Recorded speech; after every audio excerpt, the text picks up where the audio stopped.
মমতা বন্দ্যোপাধ্যায় তো চোখ বন্ধ করে রয়েছেন। মমতা বন্দ্যোপাধ্যায় বহিরাগত দেখেন, ভিন রাজ্য থেকে আসছে, কিন্তু ভিন দেশ থেকে যে বহিরাগতরা আসছে, অনুপ্রবেশকারীরা আসছে, সেটা দেখেন না মমতা বন্দ্যোপাধ্যায়।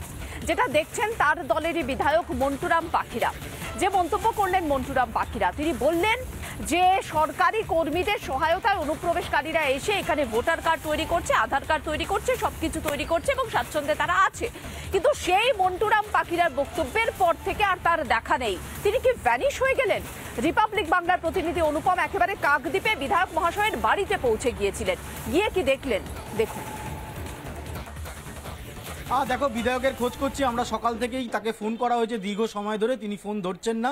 এই মুহূর্তে কাকদ্বীপে তার বাড়িতে এসেছি। তুমি জানো যে 2001 সালে প্রথমবার বিধায়ক এই কাকদ্বীপ বিধানসভা থেকে মন্টুরাম পাখিরা, তারপর 2011 এবং টানা জিতে আসছেন, রাজ্যের মন্ত্রীও ছিলেন। কিন্তু এই মুহূর্তে মন্টুরাম পাখিরা তিনি বাড়িতে নেই। তার যারা এই যে বাড়ি রয়েছেন তিনি এখানে নেই, এবং তার যারা সহযোগীরা রয়েছেন তাদের কাছ থেকে যেটা জানা যাচ্ছে তিনি আপাতত এখানে নেই।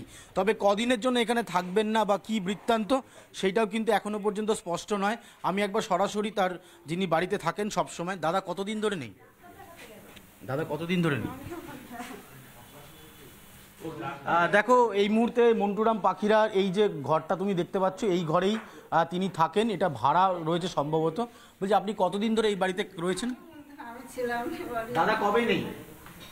দাদা কবে থেকে নেই বলুন? আমি বলতে পারবো না। কালকে দেখেছেন? আমি ছিলাম না আমার বাড়িতে। আজকে সকালে দেখেছেন? আমি এখনই সবেতে এসেছি। দেখো, যেটা জানা যাচ্ছে যে তিনি এই মুহূর্তে নেই। যারা রয়েছেন আমি আরেকবার একটু যদি সম্ভব হয়। দাদা দাদা এই মন্টুদা কতদিন ধরে নেই এখানে? আমার কাজে লোন করতে হবে। হ্যাঁ, কাজে এসছো না? আচ্ছা, মিস্ত্রি কাজ করছে, আছেন বাড়িতে আছেন।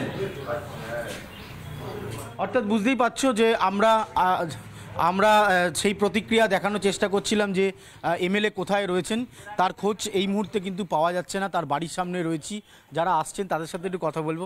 যে বলছি, এমএলএ সাহেব এখানে থাকেন তো? হ্যাঁ, এই মুহূর্তে আমি তোমাকে আগে বাড়িটা দেখাবো। তুমি দেখতে পাচ্ছ যে কাকদ্বীপ বাস স্ট্যান্ডের কাছেই এই বাড়ি।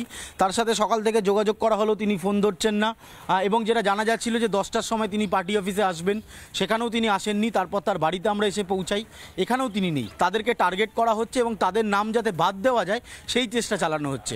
অন্যদিকে বিজেপি আরও অভিযোগ করছেন যে এখানে বহু লোক রয়েছেন যারা বেআইনিভাবে নামও তুলছেন। 2001 সাল থেকে যিনি বিধায়ক, তিনি বলছেন যে তিনি জানেন না কাদের নাম উঠছে, তবে তিনি বলছেন যে এসডি অথবা বিডিও অফিসের কেউ কেউ আছেন জড়িত যারা নাম তুলছেন।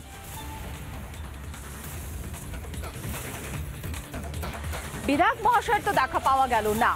কোন মন্তব্যের পর বিধায়ক মহাশয় একেবারে ভ্যানিশ হয়ে গেলেন?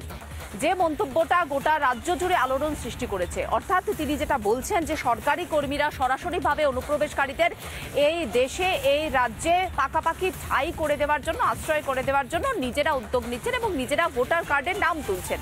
শুনুন বিধায়কের বক্তব্য। তাদেরকে উৎসাহিত করা হয়েছে, তারা দীর্ঘকাল এখানে আছে, কিন্তু তারা কখনো ভোট তুলবার জন্য এত আগ্রহী ছিলেন না। কিছু দালাল চক্র আর কাকদ্বীপ এসডিও অফিস এবং বিডিও অফিসের কিছু সরকারি কর্মচারী আমলা, তার সঙ্গে নামখানা বিডিও অফিসে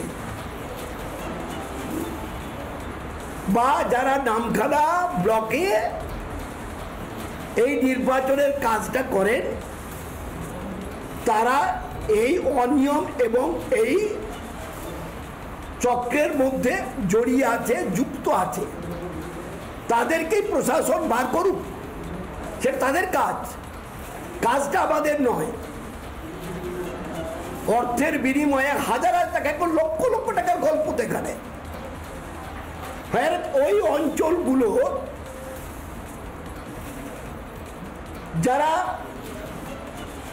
born and brought up in Indian, এই দেশীয় যারা, সেই বুথগুলোকে যদি আপনি কোয়ারি করেন, আপনারা দেখবেন যে সেখানে ভোট উঠছে অতি সামান্য মাত্রা, এবং তারা 6 নম্বর ফর্ম তারা যখন ভোটের কাজ হচ্ছে নিয়মিতভাবে তখন তুলছে।